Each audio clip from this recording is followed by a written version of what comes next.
So they're claiming for Scott Helton at his direction again that if I go to the ER that they will lock me out of the house.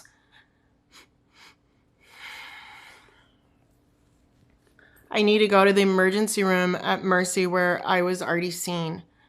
They're already aware that I have things going on with my leg and that I've had seizures. They have a lot of consulting doctors that they work with, surgeons. They have a huge radiology where they can do x-rays. It's a really big hospital. It's not very far from here. It's only not even 9 o'clock. It's 8 something. And she doesn't have to be to work till like 10:30. She could easily leave right now and take me, and my mom could easily pick me up. And for some reason, they're creating a problem because they're trying to forcibly keep me here instead of take me to the emergency room. And yesterday, the only time when I was trying to look into attorneys and other things that I'm dealing with, during that brief time, my daughter was like, let me take you. All the rest of the time on my birthday, all the rest of the time last night, and now this morning, I woke her up at 6 a.m. Please take me to the ER. My leg is throbbing. And all this time, it's a refusal.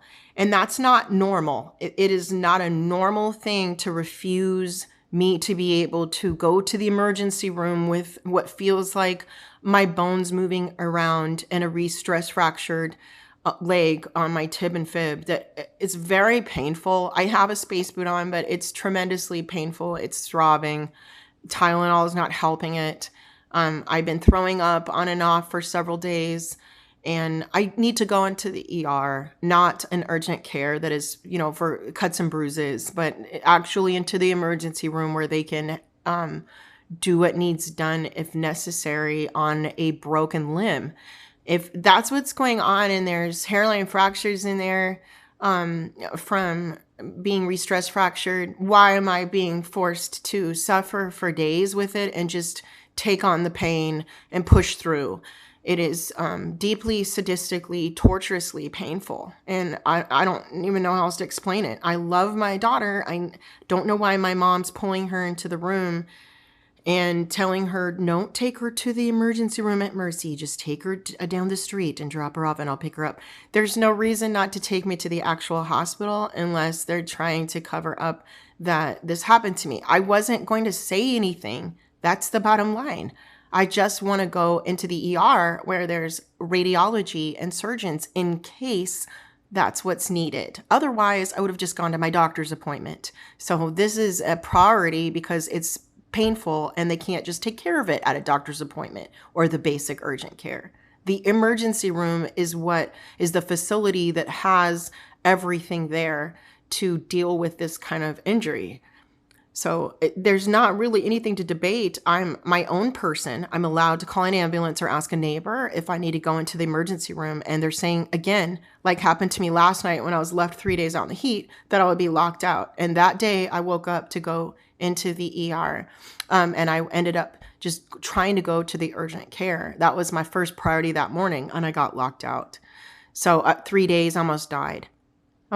4 days. I almost died from heat, exhaustion, seizures, and just being out in the Arizona heat with no air conditioning, without food and water, basically. And I can't go through that again. And this is obviously really impinging on my basic civil rights and my well-being and my health. And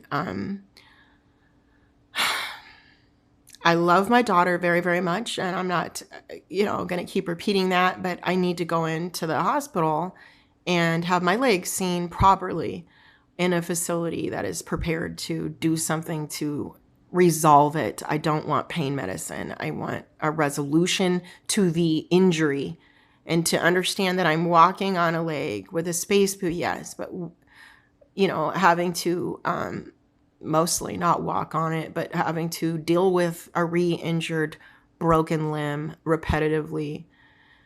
And this time it's really bad. It really hurts. I can't even talk. So I'm going to step back from this right now, but I need to have the proper medical care. It's a really basic right, human right. It's real basic.